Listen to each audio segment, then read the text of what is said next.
Sign this now, or I'll make sure you never work in this industry again. The words hung between us as my boss, Finley Burke, slid the resignation letter across the glass conference table. His knuckles whitened against the document's edge, fingers spreading like pale spiders. The conference room felt impossibly small, the walls drawing inward with each shallow breath I took. I need this today, Sarah. His voice dropped to a whisper so the employees passing by couldn't hear. Your performance hasn't met expectations. We both know this is for the best. 3 years of doubling department metrics flashed through my mind. The late nights, the canceled weekends, the ideas he'd claimed as his own in executive meetings. And now, after I'd questioned those unusual transactions in last quarter's reports, this ambush. I lifted the pen, my vision tunneling to a pinpoint. The resignation letter blurred before me, but one phrase remained crystal clear: voluntary resignation. I glanced up at Finley's triumphant expression, at the security guard lingering just outside the door, and made my decision. What he didn't know was that I'd been preparing for this moment. For weeks, I documented every irregular request, every questionable directive, every veiled threat. I'd studied employment law until dawn broke through my apartment blinds. I signed without protest, but when Finley stepped away to answer a call, I made one subtle alteration to the standard text. His mistake? Underestimating the power of a single word. Before I continue this story, I need you to understand something important. Knowledge is the weapon that never jams. If you've ever felt powerless against someone who seemed untouchable, stay with me. Because what I'm about to share isn't just about revenge. It's about reclaiming your power in a world designed to make you surrender it. My name is Sarah Menon, and until 3 months ago, I was the lead financial analyst at Beckworth Industries. I'm 34, unmarried, with a master's degree in business analytics and a certification in forensic accounting that I'd earned through night classes. Most people describe me as meticulous, some say obsessive, about details. I color code my calendar, alphabetize my spice rack, and can spot a numerical discrepancy like most people notice a flash of lightning. My parents immigrated from India before I was born, settling in a small Midwestern town where my father opened an electronics repair shop. Always check the smallest components first, he'd say, hunched over circuit boards. The tiniest connection often causes the biggest failures. This became my life philosophy. Pay attention to details others overlook. When I joined Beckworth 4 years ago, the company was expanding rapidly, opening new offices across the country. The CEO, Aubrey Beckworth, had a reputation for innovation and inclusivity. The company's slogan, "Building Better Futures Together," adorned every wall, email signature, and coffee mug. I believed in it, perhaps naively. Finley Burke became my direct supervisor 2 years into my tenure. He'd transferred from the West Coast office with glowing recommendations and an impressive resume. Tall, with prematurely silver hair and a voice that commanded attention, Finley moved through the office like he owned it. The executive team adored him. The board praised his fresh perspectives. The problems began subtly. First, my name disappeared from project proposal credits. Then came the exclusion from meetings I'd previously attended.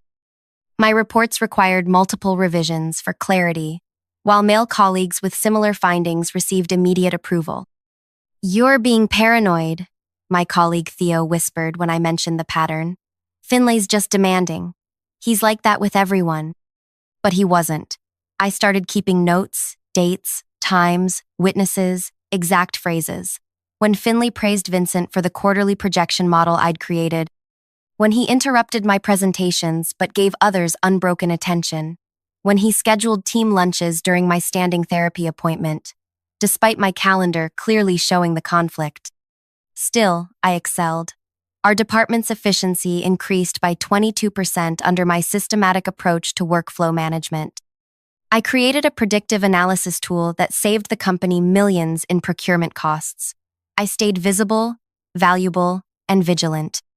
Then came the financial discrepancies. It started with an anomaly in the third quarter reports, transfers between departmental budgets that lacked proper authorization codes, small amounts, easily overlooked, but following a pattern.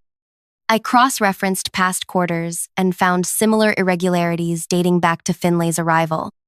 These transactions need explanation, I said during our one-on-one meeting, sliding the highlighted printouts across his desk. The authorization chain is incomplete. Finlay barely glanced at the papers. Accounting approved these. You're overstepping, Syra.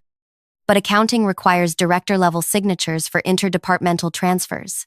These don't have them. His expression shifted then, something cold replacing his usual dismissive smile. Drop it. This isn't your concern. I didn't drop it. Instead, I created a secure folder on my personal drive and continued gathering evidence. The pattern expanded. Budget reallocations coinciding with performance bonuses, vendor contracts with inflated pricing to subsidiaries with obscured ownership structures, expense reports with consistent anomalies.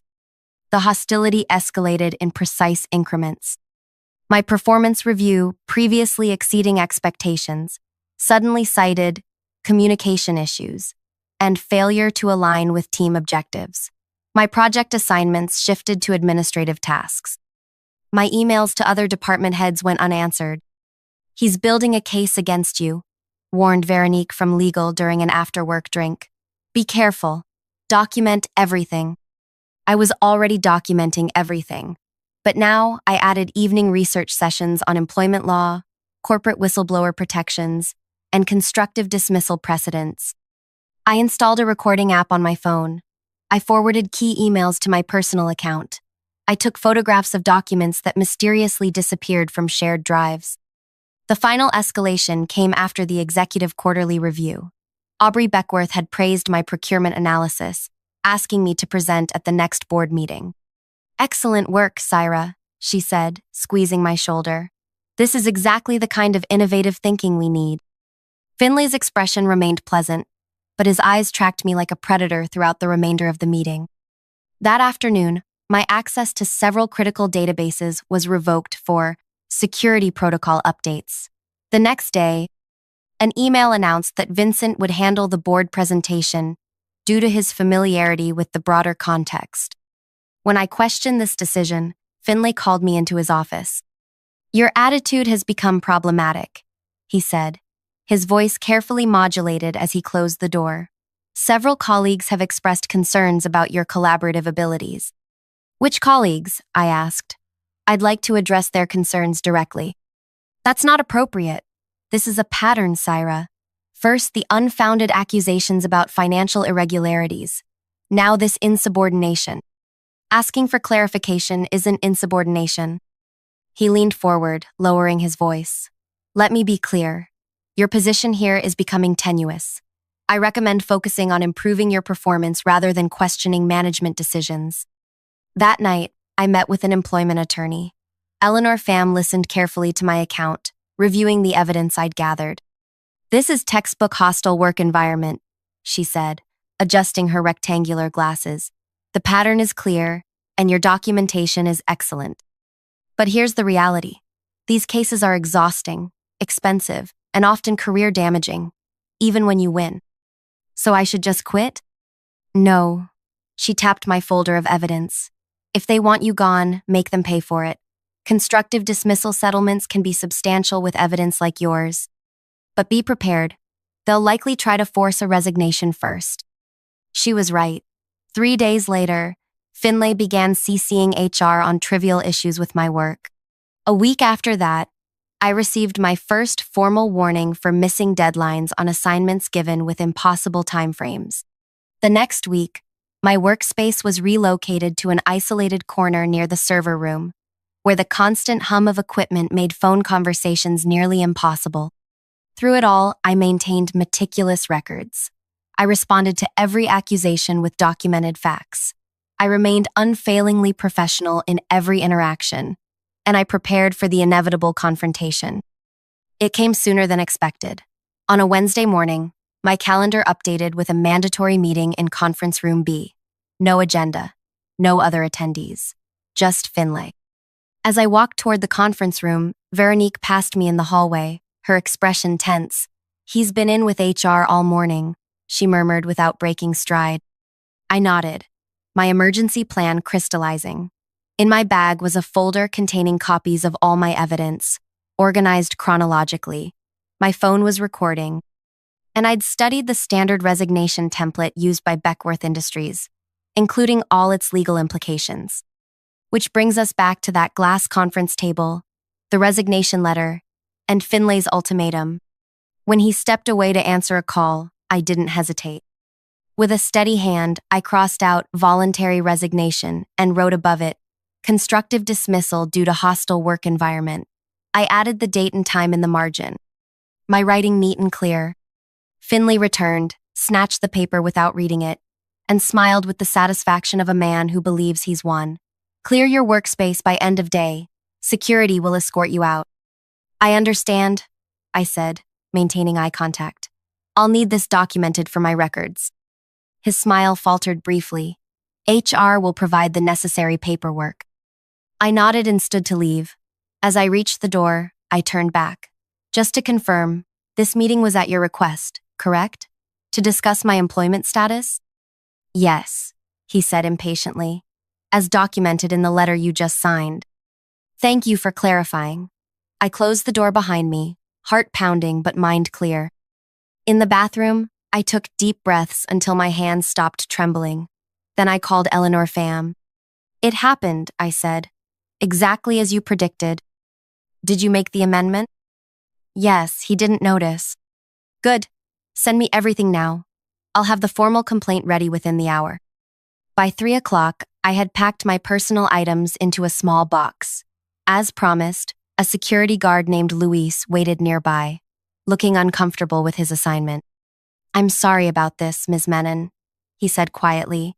Never made sense to me why they'd let go of someone like you. Thank you, Luis. I appreciate that. Before leaving, I made 2 final stops. First, to the Human Resources Department, where I handed Director Imani Wilson a sealed envelope. This is a formal complaint of constructive dismissal and hostile work environment, I said, my voice steady. It includes the altered resignation letter that Mr. Burke provided today, which I amended before signing to accurately reflect the situation. I've also included documentation of the ongoing issues that led to this point. Imani's expression remained neutral, but her eyes widened slightly. I'll review this immediately. My attorney will be in contact tomorrow morning. She has copies of everything in that envelope. My second stop was to Theo's desk. He looked up, startled by my approach with the security guard waiting several feet away. You're leaving? He asked, rising halfway from his chair. Not by choice, I replied. But before I go, check the shared drive.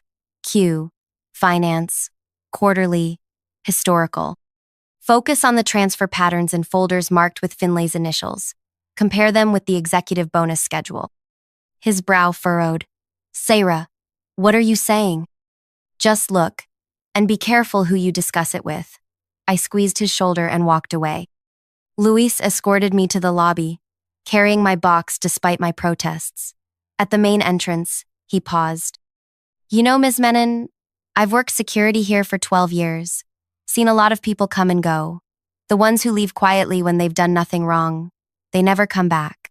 But the ones who stand their ground, he smiled slightly, they often do. If you've ever faced injustice that seemed too powerful to fight, if you've ever swallowed your words because speaking up felt too dangerous, stay with me. Because what happened next changed not just my career, but my understanding of power itself. Before I continue, take a moment to like this video and subscribe to the channel if you believe in standing up for what's right, even when it's terrifying. Hit that notification bell because the conclusion to this story reveals exactly how knowledge, preparation, and courage can transform a moment of powerlessness into justice that ripples beyond anything you could imagine. That night, I didn't sleep. Instead, I sat on my apartment balcony, watching the city lights while replaying the day's events. The air felt different somehow, lighter, despite the uncertainty ahead. For the first time in months, I breathed fully, without the tightness in my chest that had become so familiar I'd stopped noticing it. My phone buzzed at 7:13 the next morning. Unknown number. Sarah Menon speaking. Ms. Menon, this is Imani Wilson from Human Resources. Her voice sounded strained. We've reviewed your documentation and need you to come in this morning for a meeting with senior leadership. Am I to understand I'm still employed at Beckworth then? A pause. Your employment status is complicated at present. The document you submitted creates a legal situation we need to address immediately. I'll be there at 9 with my attorney. That won't be. I'll be there at 9 with my attorney, I repeated, my voice quiet but firm. Or we can proceed directly to formal litigation. Another pause. 9 o'clock. 14th floor conference room. I texted Eleanor immediately, and she agreed to meet me at a coffee shop near the office at 8:30. When I arrived, she was already there, immaculate in a charcoal suit, spreading documents across a corner table. They're panicking, she said without preamble. I received 3 calls from their legal department last night, each more conciliatory than the last. Your documentation is exceptional. What should I expect? They'll try to minimize the situation. They'll offer settlements with confidentiality clauses. They'll attempt to isolate Finlay's behavior from company liability. She shuffled the papers into a precise stack. Our position is simple. The company enabled a hostile work environment through negligent oversight. We have evidence of both the hostility and the financial improprieties you identified. And if they refuse to acknowledge it? Eleanor's smile was thin and precise. Then we proceed with formal charges that will trigger external audits and public disclosure requirements. Their choice. At 8:57, we walked through Beckworth's main entrance. Luis was at the security desk, his eyebrows rising in surprise as I approached. Ms. Menon, he smiled slightly. Didn't expect to see you back so soon. Circumstances change, I replied, signing the visitor log. That they do. He handed me a temporary badge. 14th floor is pretty busy this morning. Lots of unexpected meetings.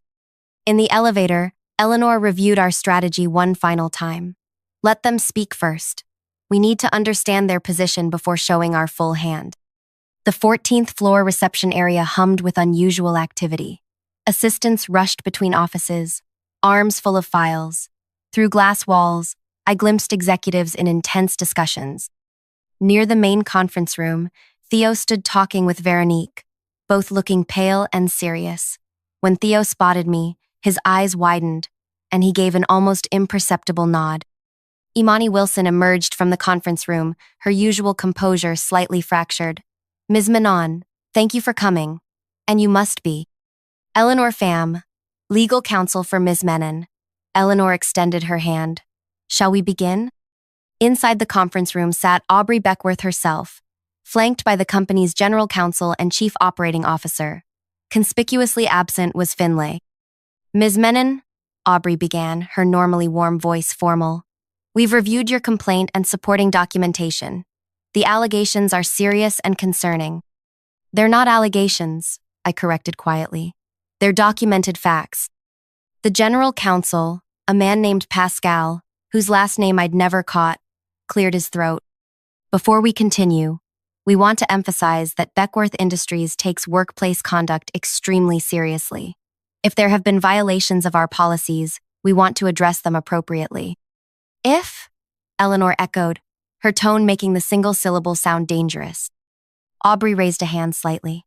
We're not disputing Ms. Menon's experiences. We're trying to understand the full scope of the situation. The scope extends beyond my client, Eleanor said.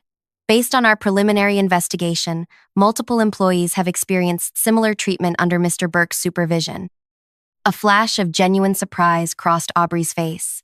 You've spoken with other employees? No, I interjected. But they've begun speaking with your HR department as of yesterday afternoon. I believe 3 women from different departments have already come forward. Imani nodded almost imperceptibly, confirming my statement. We're also concerned about the financial irregularities Ms. Menon identified, Eleanor continued. Those require immediate investigation by independent auditors. Pascal shifted uncomfortably. We have internal audit procedures, which failed to catch these discrepancies for 2 years. I finished. That suggests either negligence or complicity in your financial oversight systems. The room fell silent. Aubrey studied me with new intensity, as if seeing me clearly for the first time. What exactly are you seeking, Ms. Menon? She finally asked. Eleanor opened her portfolio. Full reinstatement with back pay from the date of the constructive dismissal. A comprehensive independent investigation into both the hostile work environment and financial irregularities. Accountability for all parties involved in either creating or enabling these conditions. And structural changes to prevent similar situations in the future. And if we counter with a settlement offer? Pascal asked. Then we proceed with formal charges that will necessitate public disclosure. Eleanor replied evenly. My client isn't interested in being silenced with money. Aubrey leaned forward. And Mr. Burke? What do you expect regarding his position? I met her gaze directly. That's for you to determine after a proper investigation. But I will not work under his supervision again. The meeting continued for another hour, cycling through legalities, processes, and next steps. By its conclusion, I had been formally reinstated with temporary reassignment to the executive analysis team, reporting directly to the COO. An independent investigative firm would arrive the following day, and Finley had been placed on administrative leave pending the investigation's outcome. As we prepared to leave, Aubrey asked Eleanor for a moment alone with me. After a glance to confirm I was comfortable with this, Eleanor stepped outside. I owe you an apology, Aubrey said once we were alone. I pride myself on building an ethical company where everyone can thrive. I failed to see what was happening in your department. Hierarchies can create blind spots, I replied, even for the most well-intentioned leaders. She nodded slowly.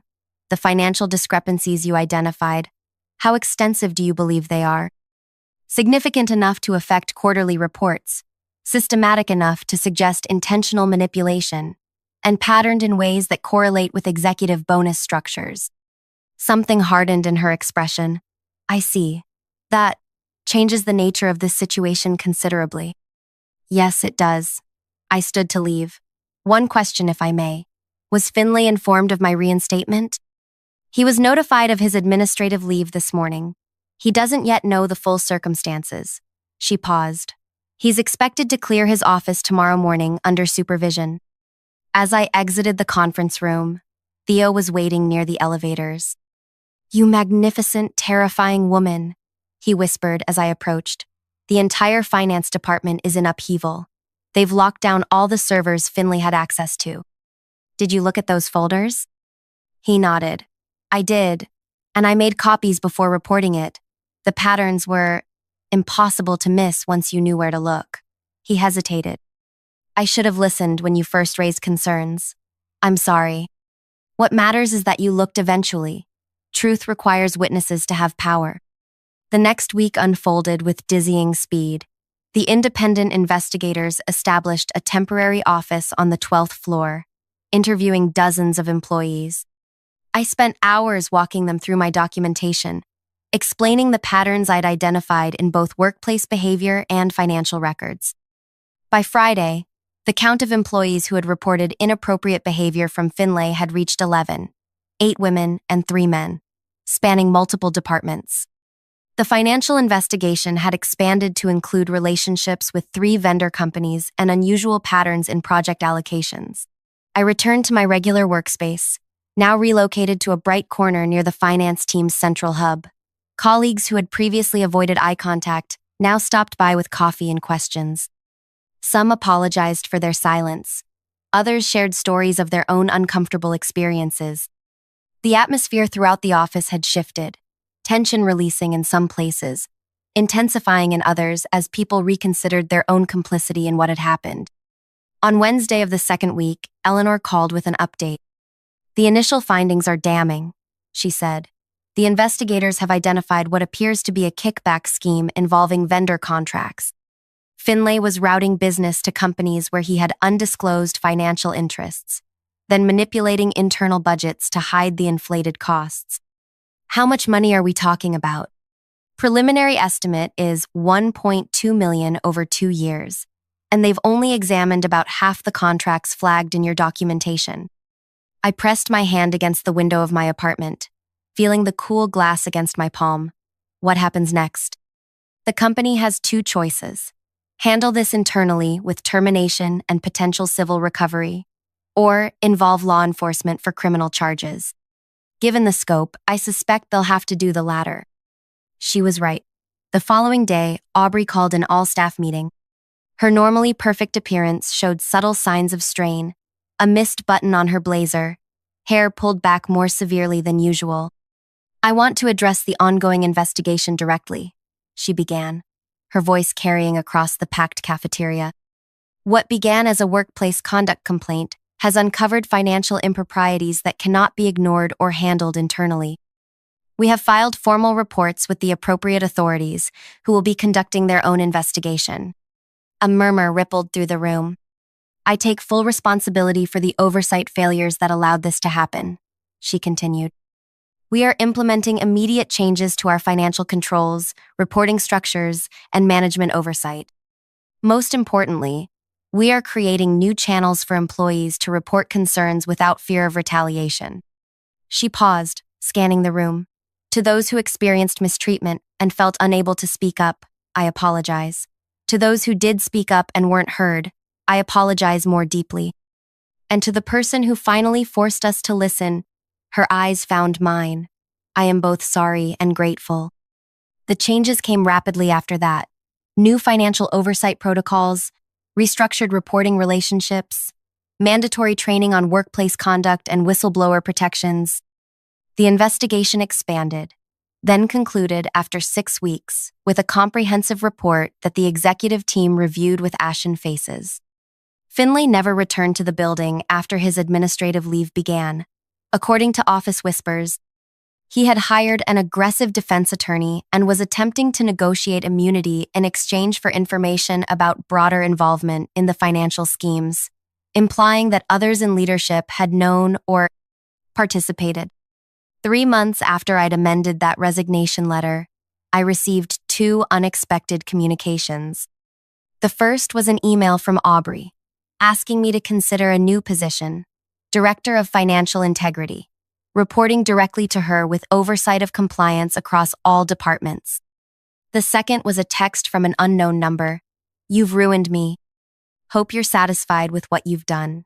Finlay's final attempt at intimidation, sent the day before his arraignment on multiple fraud charges. I didn't respond to his message. There was nothing to say. This hadn't been about ruining him. It had been about refusing to be ruined myself. I accepted the director position after negotiating both the salary and authority the role required. My first official act was to implement a system allowing anonymous reporting of financial concerns with mandatory review protocols. My second was to recommend promotions for both Theo and Veronique, who had provided crucial support during the investigation. The company announced the organizational changes at the annual all-staff meeting, where Aubrey publicly acknowledged the painful but necessary transformation Beckworth had undergone. "Sometimes the most valuable contributions come from those willing to speak uncomfortable truths," she said, inviting me to the podium. Sarah Menon turned a moment of injustice into an opportunity for institutional improvement. We're grateful she chose to fight for what's right, rather than walk away. As I stepped up to speak, I saw Luis at the back of the room, giving me a small salute. I thought of my father's words about tiny components causing the biggest failures, and how sometimes fixing those small connections can transform an entire system. 6 months ago, I was told to sign a resignation letter or never work in this industry again, I began. I signed, but not what was expected. That moment taught me something crucial. Power doesn't always lie with those who appear to hold it.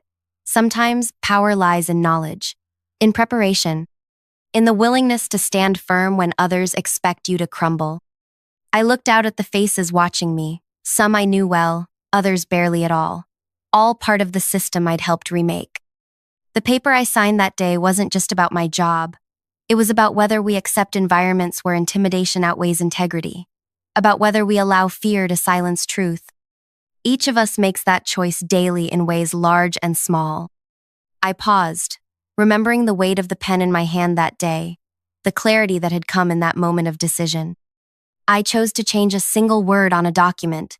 That choice triggered a transformation none of us could have predicted. Your choices matter too, even the small ones, especially the small ones. They compound into the culture we create together. As for Finlay, the legal system delivered its own form of justice. After pleading guilty to reduced charges, He received a 3-year sentence and restitution order. His professional reputation was destroyed, not through dramatic exposure, but through the systematic documentation of his own choices he'd made believing no one was watching carefully enough to catch him. The industry conferences where he'd once commanded attention now featured his case as a cautionary example of corporate ethics failures. The same precision he'd used to manipulate systems became the tool of his undoing when those systems were properly examined. The most profound victory, however, wasn't about his downfall. It was watching Beckworth transform into the company it had always claimed to be, watching colleagues find their voices after years of silence, witnessing the power of documented truth against systemic deception.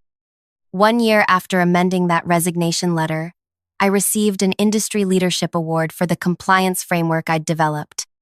As I accepted it, I spotted a familiar face in the audience, Eleanor Pham, now heading a specialized practice focusing on workplace justice cases. "You didn't just win a case," she told me at the reception afterward. "You changed how an entire company understands accountability. That's remarkably rare." "It wasn't just me," I replied. "It was everyone who spoke up afterward, everyone who had been waiting for permission to tell the truth." She smiled, but someone had to go first. Someone had to show it was possible. That night, I called my father to tell him about the award. "You were right, Dad," I said. "The smallest components really do determine whether the whole system works or fails." "And the smallest changes," he replied, pride warming his voice, "can sometimes reset everything." If this story resonated with you, I hope you'll share your own experience in the comments below. Have you ever faced a moment where changing one small thing, one word, one decision, one action transformed your situation? Or perhaps you're facing such a moment now and gathering the courage to act. Remember, power often lies not with those who intimidate, but with those who refuse to be intimidated. Like this video if you believe in standing up for what's right, and subscribe to hear more stories of ordinary courage that leads to extraordinary change. Because sometimes, the most important signature isn't on a resignation letter, it's on the decision to trust your own worth enough to defend it.